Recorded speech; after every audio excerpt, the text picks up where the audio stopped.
Good Good evening, evening, sir. sir. Good evening. Good evening, sir. Good evening. Good evening. Good evening, sir. Good evening. Good evening, sir. Good evening.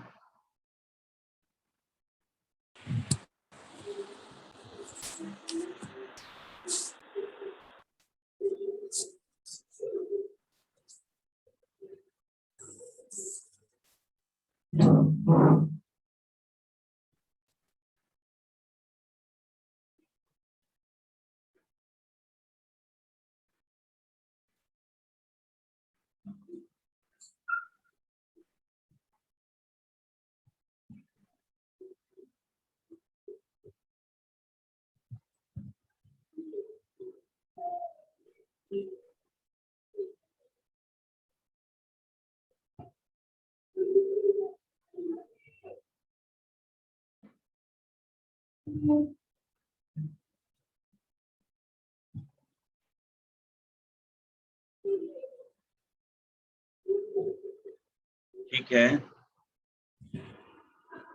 तो last class में यहाँ तक हमने किया था।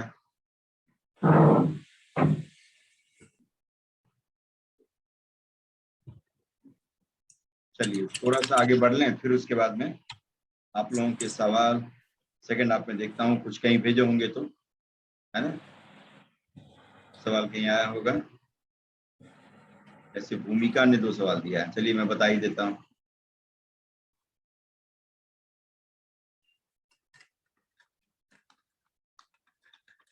आप लोगों के पास भी ये भेज दूं।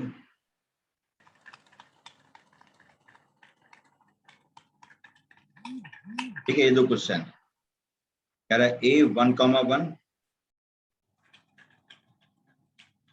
A 1,1 और एक B है जिसका कोऑर्डिनेट है 2, -3 are 2 points and D is a point on AB produced towards B।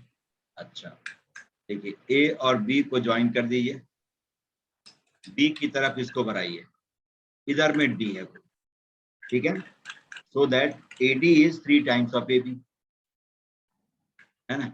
AD is 3 times of AB, समझ गए। तो कह रहा find the coordinates of D। बहुत अच्छी बात। देखिए D का कोऑर्डिनेट निकालना है, इसका कोऑर्डिनेट मैं ले लेता हूं x1, y1। सही बात। अब मैं चाहूं तो इसको इंटरनल डिवीजन से भी निकाल सकता हूं, एक्सटर्नल डिवीजन से भी निकाल सकता हूं। कैसे? Yes. तो AB is to BD निकाल लूं, AB is to BD, समझ गए। तो आपका इंटरनल डिवीजन का सेक्शन फॉर्मूला यूज करके कर लेंगे, या AD और अपॉन BD निकाल लूं, AD अपॉन BD निकाल लूं, तो एक्सटर्नल डिवीजन का सेक्शन फॉर्मूला देखिए यहां से लिख सकते हैं AD और upon AB, AD upon AB is 3/1। नहीं, अब दोनों साइड 1 माइनस कर दीजिए, इधर भी -1 इधर भी -1, है ना। तो रिलेशन सेम रहेगा, AD माइनस ऑफ AB और अपॉन AB इक्वल टू कितना हो जाएगा 3 - 1 2। ठीक है, अब जरा देखिए AD में से AB हटा लें तो BD बच जाएगा। Yes, sir. BD upon AB is 2/1, इसका मतलब AB अपॉन BD, AB और अपॉन BD 1/2 हो गया। ये 1 है तो ये 2 है, समझ गए। अब सेक्शन फॉर्मूला लिखिए, B का x कोऑर्डिनेट है 2, इसको आप कहेंगे 1 times of x1 plus 2 times of 1 और अपॉन 1 + 2। और B का जो y कोऑर्डिनेट है -3, उसको आप कह सकते हैं 1 times of y1 plus 2 times of 1 और डिवाइडेड बाई 1 + 2। समझ के, mx2 + nx1 upon m + n। तो पहले को सॉल्व करेंगे तो x1 आ जाएगा 3 × 2 6, 6 - 2 4, x1 आ गया 4। यहाँ से y1 की वैल्यू निकालें तो 3 × 3 9, -9 और -2 -11। समझ गए, तो D का कोऑर्डिनेट आ गया 4 और कॉमा -11। ठीक है,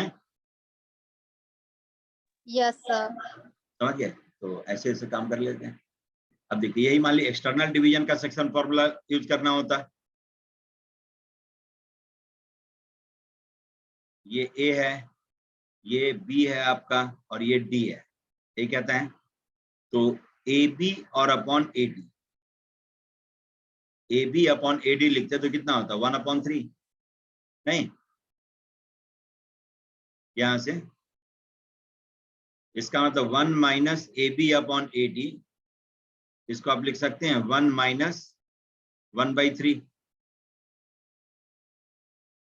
ठीक है, इसको लिख सकते हैं ए डी और माइनस ऑफ ए बी और अपॉन ए डी इज 2/3।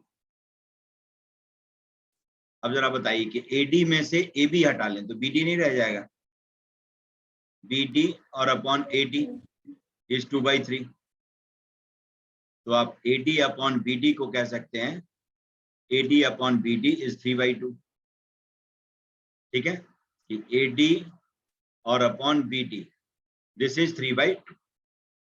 ए का कोऑर्डिनेट है 1,1, बी का कोऑर्डिनेट है 2,-3। ये 3 है तो ये 2 है, ये रेशियो दिया हुआ है, 3:2 रेशियो में डिवाइड करता है डी एक्सटर्नली। तो डी का कोऑर्डिनेट x1, y1 ले लें तो आप डायरेक्टली लिख सकते हैं।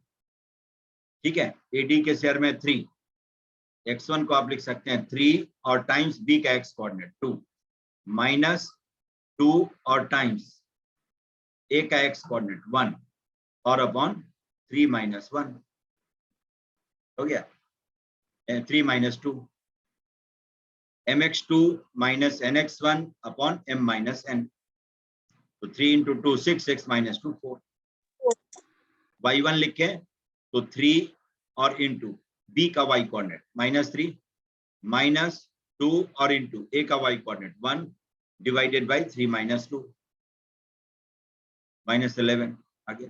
तो देखिए उधर से वही आया, इधर से भी यही आया। समझ गए? तो आप रेशियो क्या लिखते हैं उस पर डिपेंड करता है। आप चाहें तो एक्सटर्नल डिवीजन वाले को इंटरनल में चेंज कर सकते हैं, इंटरनल को एक्सटर्नल। ठीक है, कि हमने A B upon B D निकाल लिया तो इंटरनल डिवीजन का सेक्शन फॉर्मूला यूज करके बी का कोऑर्डिनेट x1 y1 के टर्म में लिख लिया, और जब A D upon B D लिखेंगे तो डायरेक्टली डी का कोऑर्डिनेट आ जाएगा, क्योंकि A D upon B D दिया हुआ है, जिसका मतलब डी ए बी को एक्सटर्नली किस रेशियो में डिवाइड करता है ये दिया हुआ है। एक्सटर्नल डिवीजन का सेक्शन फॉर्मूला यूज करेंगे तो डी का कोऑर्डिनेट डायरेक्टली आ जाएगा, mx2 minus nx1 upon m minus. समझ गए दोनों चीज? Yes sir. Yes, sir. चलिए नेक्स्ट देखिए, अगला, determine the ratio in which the line this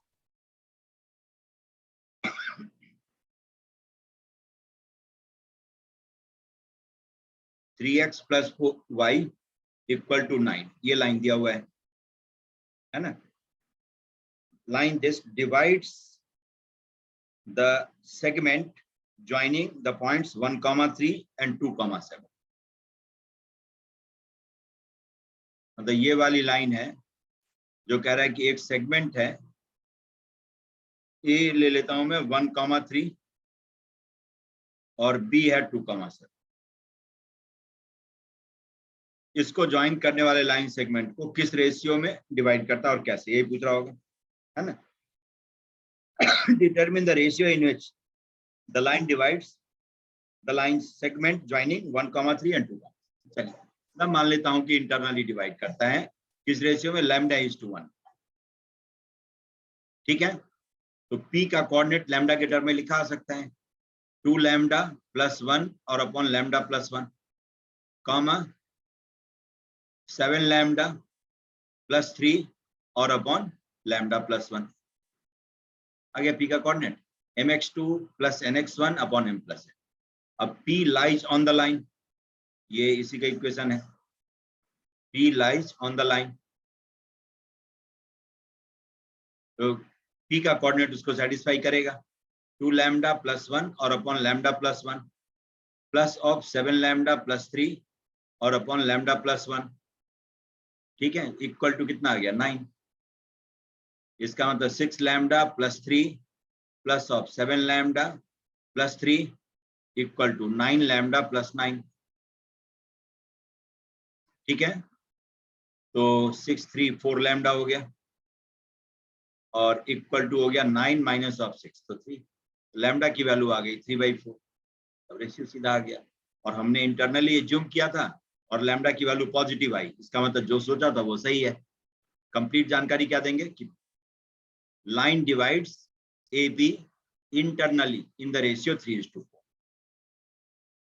ठीक है, कि line divides A B line segment internally in the ratio 3:4,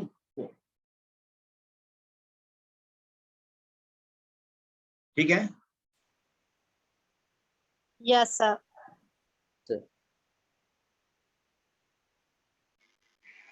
sir हाँ सर एक मैंने ही भेजा।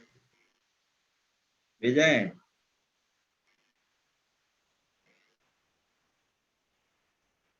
सर एक मैंने भी भेजा था सुबह। एक है, एक अनुश्री का एक है।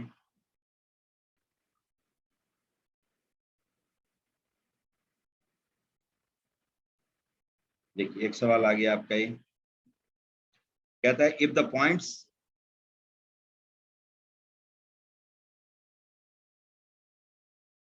a, 0 b, 0 0, c और 0, d आर कॉन साइक्लिक, ठीक है, एबीसीडी पॉजिटिव है, बहुत अच्छी बात। Then prove that AB equal to C. ये 10th का सवाल है। कौन साइक्लिक का मतलब क्या होता है? Sir points of a cyclic quadrilateral. कौन साइक्लिक का मतलब मोटे तौर पर कि एक सर्कल पर लाई करता है ना, एक सर्कल पर लाई करने वाले पॉइंट को कहते हैं कौन साइक्लिक पॉइंट्स, ठीक है। और कोई पॉलीगन है, उसके वर्टिसेस से पास होने वाला सर्कल होता हो कोई, तो उनके वर्टिसेस को कहते हैं, उस सर्कल को कहते हैं सर्कमस्क्राइब्स दैट पॉलीगन, ठीक है। या साइक्लिक क्वाड्रिलेटरल, साइक्लिक पेंटागन, ऐसे ही पॉलीगन को कहते हैं जब पेंटागन के सारे वर्टिसेस से एक ही सर्कल पास होता हो, ठीक है, तो साइक्लिक पेंटागन हो गया। क्वाड्रिलेटरल के चारों वर्टिसेस से पास होता हो तो साइक्लिक क्वाड्रिलेटरल हो गया, ठीक है। मतलब सारा पॉइंट कौन साइक्लिक है, सारा वर्टिसेज कौन साइक्लिक है। तो देखिए इसी तरह का है, और ABCD सब पॉजिटिव का है, A, 0 B, 0 है ना, ये आपका है 0, C और ये है आपका 0, D, ठीक है। Yes sir. इसको A, इसको B कह देता हूं, इसको C और इसको D। अब देखिए सर्कल की एक प्रॉपर्टी होती है कि ये सीकेंड ड्रॉ करिए,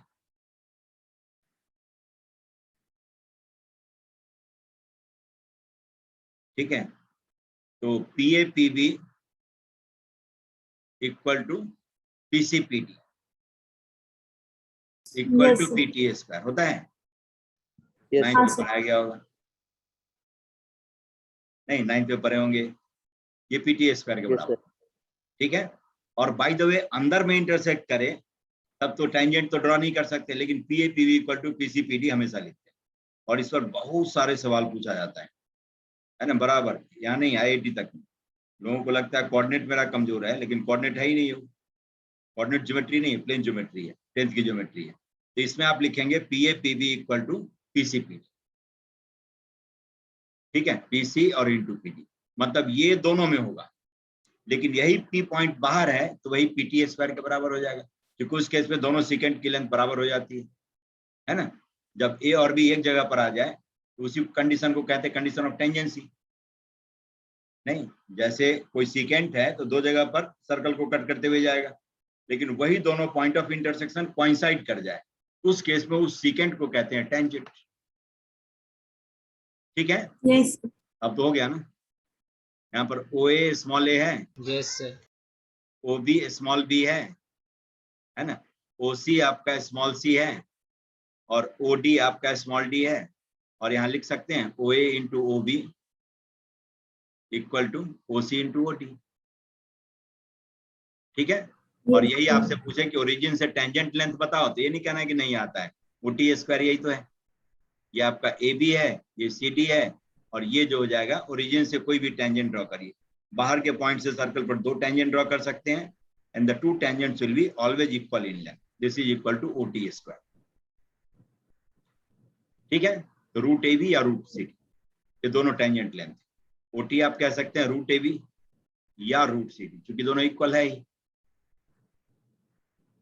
Yes, sir. ठीक है. समझ गए? Yes, अभी sir. क्वेश्चन सब सर्कल में मिलेगा आपको, अब वहां सर्कल का कोई काम नहीं है।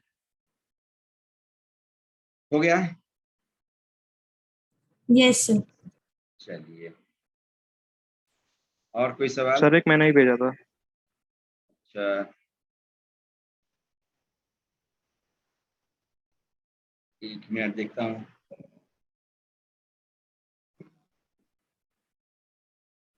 पता क्या दब जाता है। सर शायद दूसरा नंबर पे भेजा था। अच्छा, दूसरे वाले नंबर पर, आप तो दूसरे ही पर भेजते हैं, है ना? उस पर तो कल मैंने एक आपका जवाब दे दिया था ना। Yes sir.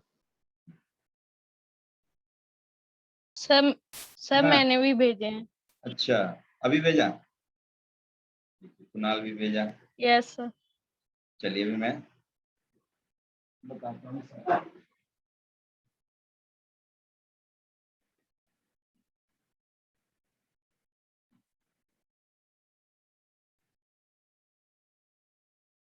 ठीक है, सबका मैं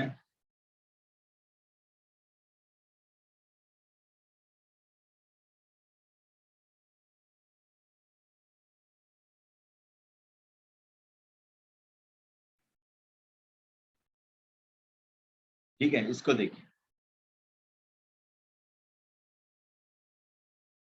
find the least value of this under the condition this that, है ना?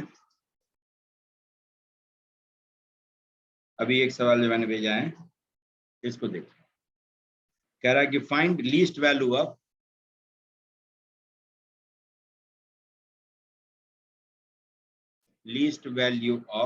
क्या है, x माइनस 1 का स्क्वायर प्लस y माइनस 2 का स्क्वायर। ठीक है, अंडर द कंडीशन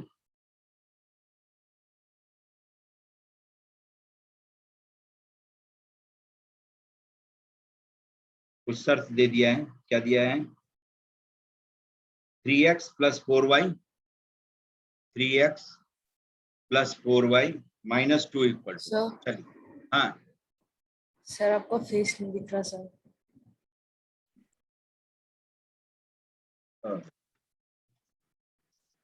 जी, काम खराब हो जाता है। ठीक है, अब ठीक है ना?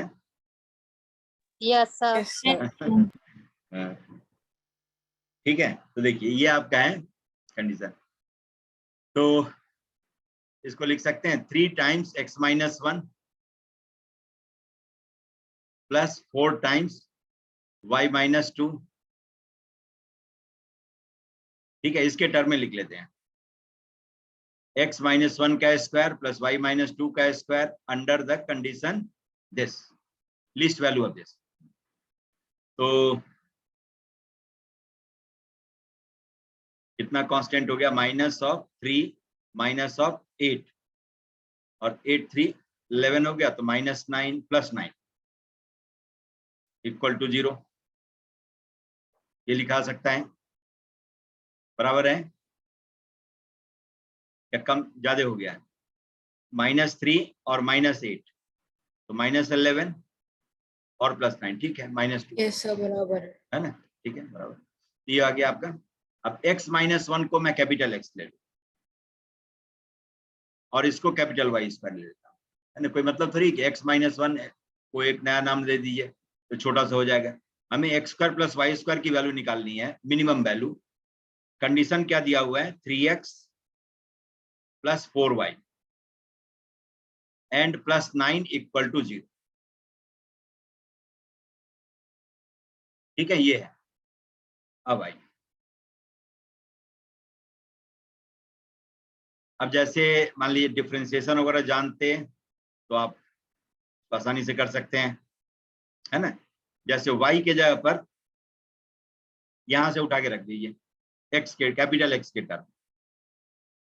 जैसे इसको z ले लें, x square plus Y square, ठीक है, या क्वाड्रेटिक, ये फॉर्म पर लिए क्वाड्रेटिक से ही हो जाएगा।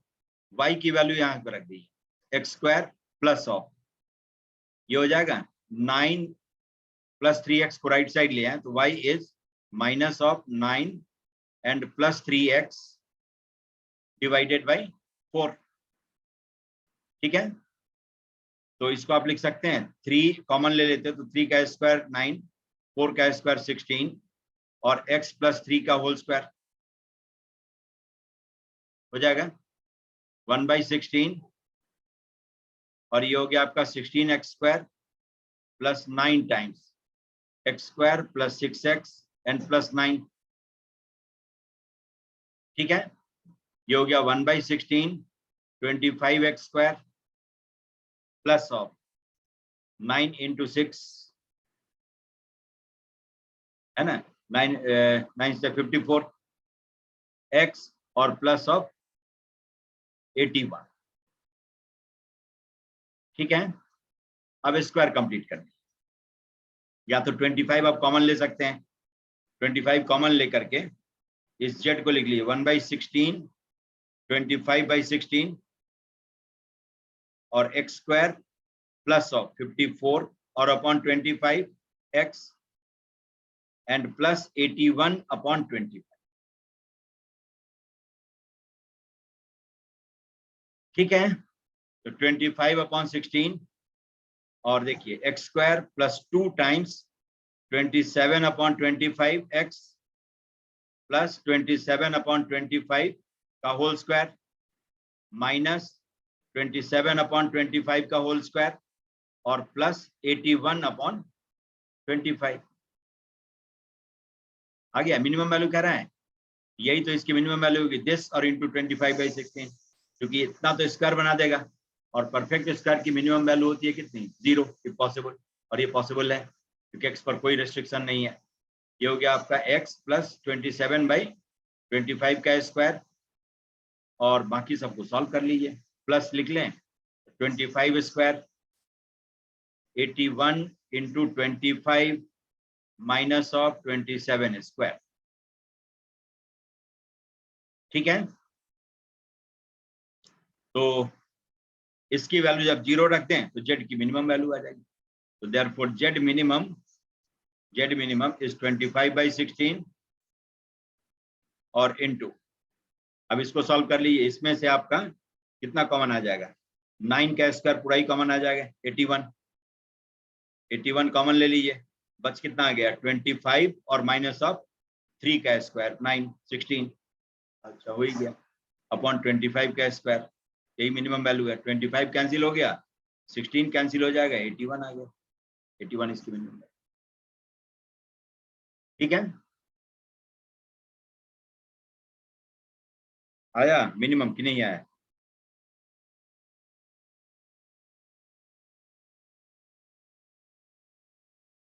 सर 9/25 है शायद आंसर। 9/25, हाँ अच्छा, ये तो सॉल्यूशन करके दिया है 9/25, कहीं पर गलती हुई है क्या,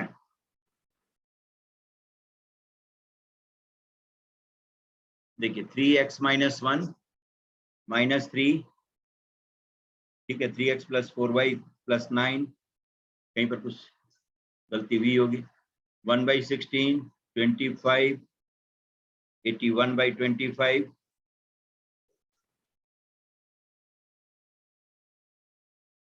ठीक है, 25 माइनस ऑफ 9 16, कुछ ना कुछ गलती हुआ होगा, 9/25, अच्छा एक 25 तो रह गया है ना, वो नीचे नहीं है, देखिए ये एक 25 तो ये कैंसिल नहीं हुआ ना,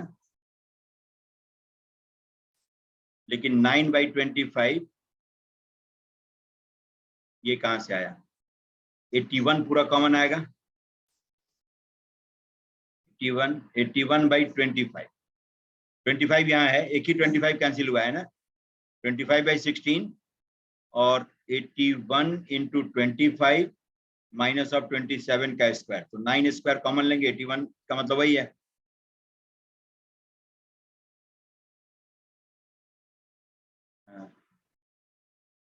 ठीक है, ये 81/25, 81/25 आ रहा है। इसका कितना, 9/25?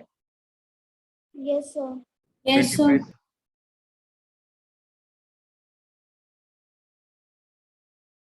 4 into 2 8, 81 तो है ही, इसका गलत लिखा है। 9 का स्क्वायर होगा ना, 9 का स्क्वायर नहीं किया है और इधर नीचे रूट हटा दिया है। समझ गए? देखिए ऊपर वाला सॉल्व करिए, मॉड के अंदर में जो दिया हुआ है। ठीक है, मॉड के अंदर में जो है उसको देखिए सॉल्व करके। 3 + 8 - 2 कितना होगा, 9, और बाहर स्क्वायर भी है ना, तो 9 का स्क्वायर 81 नहीं होगा, गलत दिया है। Yes, sir. Yes, sir. ठीक है, यस सर। समझ गए? अब देखिए, अब दूसरा जो ये टेक्निक जो लगाया, ये आपका किसी पॉइंट से किसी लाइन का मिनिमम डिस्टेंस, कौन सा डिस्टेंस होता है, परपेंडिकुलर डिस्टेंस नहीं, किसी Yes, sir. ये अच्छा टेक्निक है, ठीक है ना, कि किसी, ये जो है आपका x, y का 1, 2 से डिस्टेंस है और x, y इसी लाइन पर लाई करता है। इसको इस तरह से देखें तो, क्योंकि x, y इसी कंडीशन को सेटिस्फाई करता है। ठीक है, तो 1, 2 से x, y का डिस्टेंस लिखते हैं। ये पॉइंट x, y है और दूसरा एक पॉइंट है 1, 2, तो p के स्क्वायर लिखते हैं, यही लिखते हैं x - 1 का स्क्वायर n + y - 2 का स्क्वायर लिख लेंगे।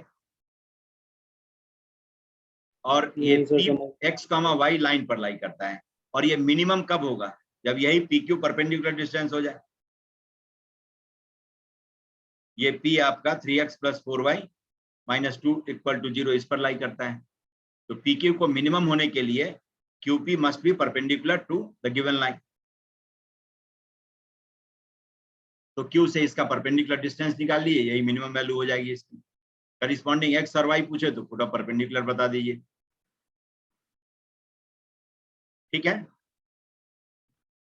समझ गए? इसमें जिस कॉन्सेप्ट का यूज किया है कि 1, 2 से लाइन के किसी पॉइंट का मिनिमम डिस्टेंस लिखना हो, तो minimum distance is perpendicular distance, तो परपेंडिकुलर Yes, sir. डिस्टेंस निकाल दिया। परपेंडिकुलर डिस्टेंस ही मिनिमम डिस्टेंस है, तो उसी का स्क्वायर कर दें तो आपके x - 1 का स्क्वायर + y - 2 के स्क्वायर की मिनिमम वैल्यू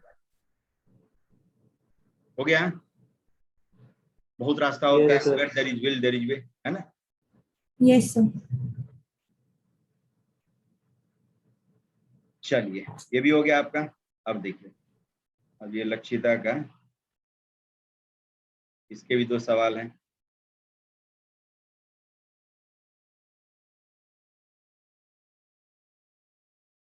पहुंच गया?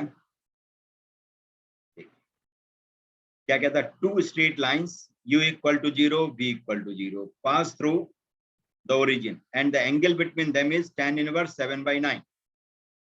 If the ratio of the slopes of v = 0, u = 0 is 9/2, then their equations are क्या क्या क्या, है ना?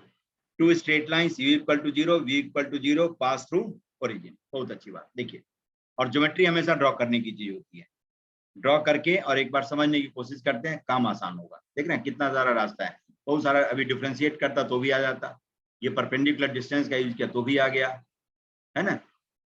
और बहुत सारा तरीका है। वेक्टर आगे चल करके कुछ और बताऊंगा, उससे भी आ जाएगा। ठीक है,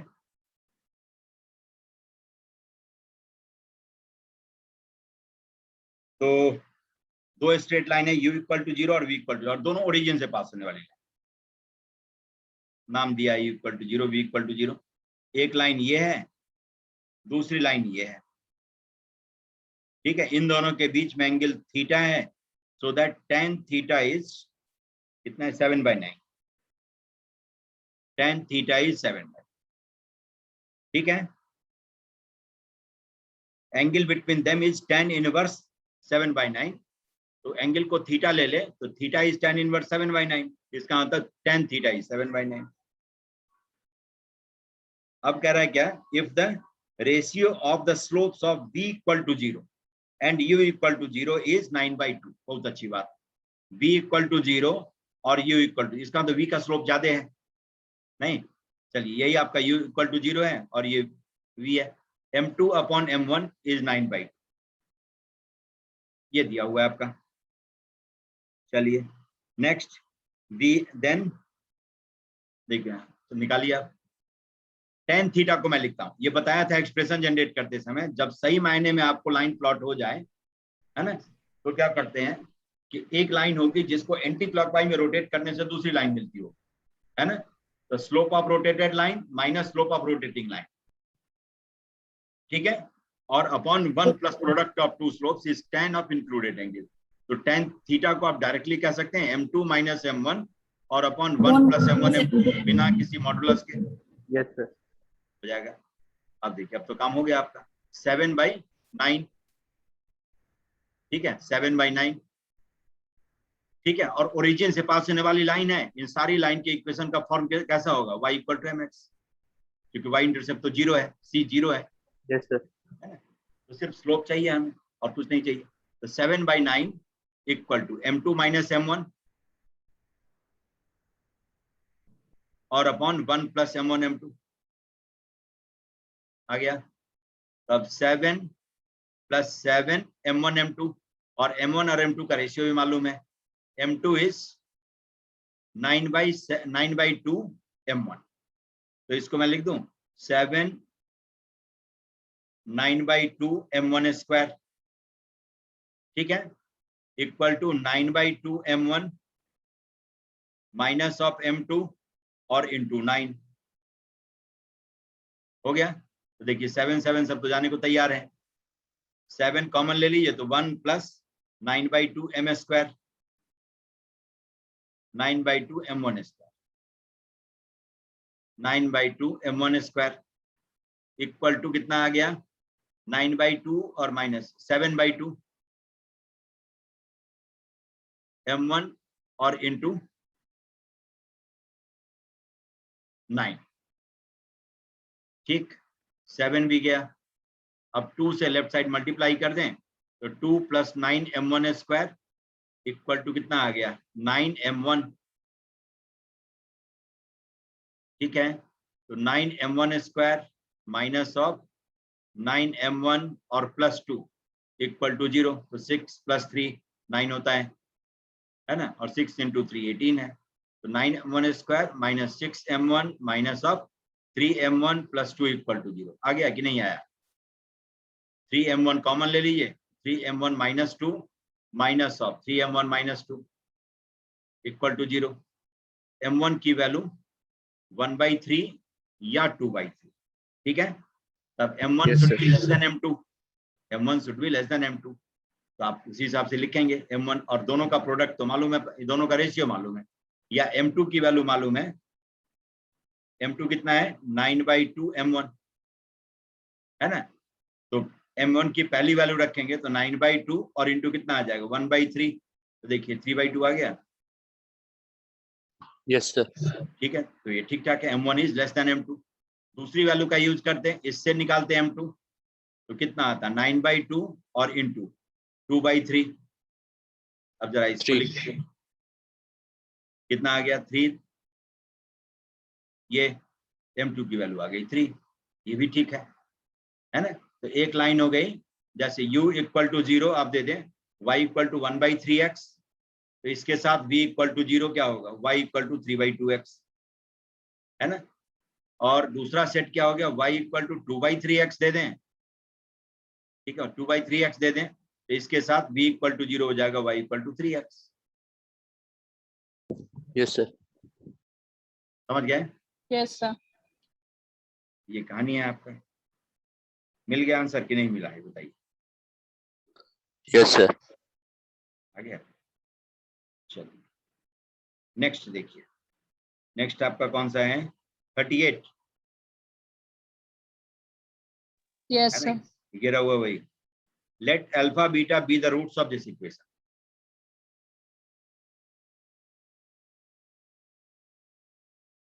Question number 38. Alpha beta be the roots of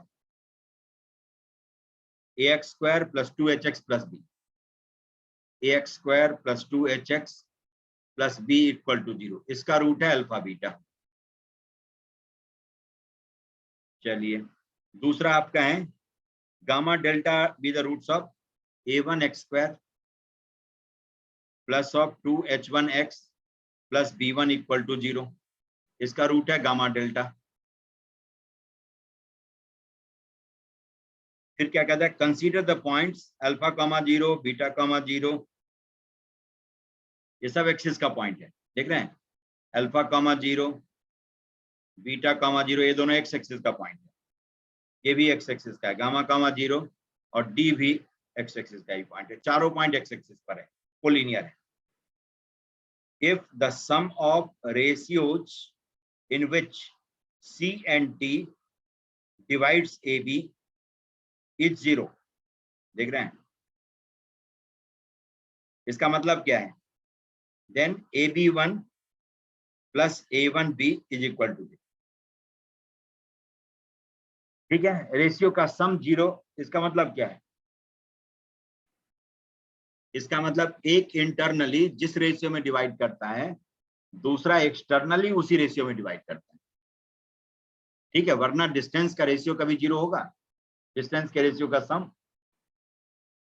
ये तब तक नहीं हो सकता है जब न्यूमरेटर 0 नहीं हो जाए, मतलब वो पॉइंट किसी एंड पर नहीं हो.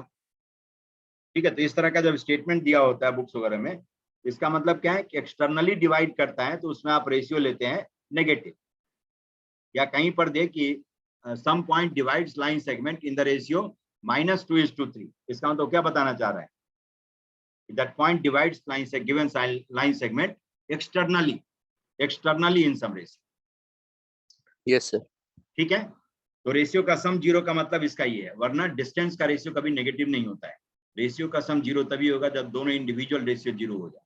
ऐसा नहीं होगा कि एक पॉजिटिव और दूसरा नेगेटिव हो जाए डिस्टेंसेस का रेशियो.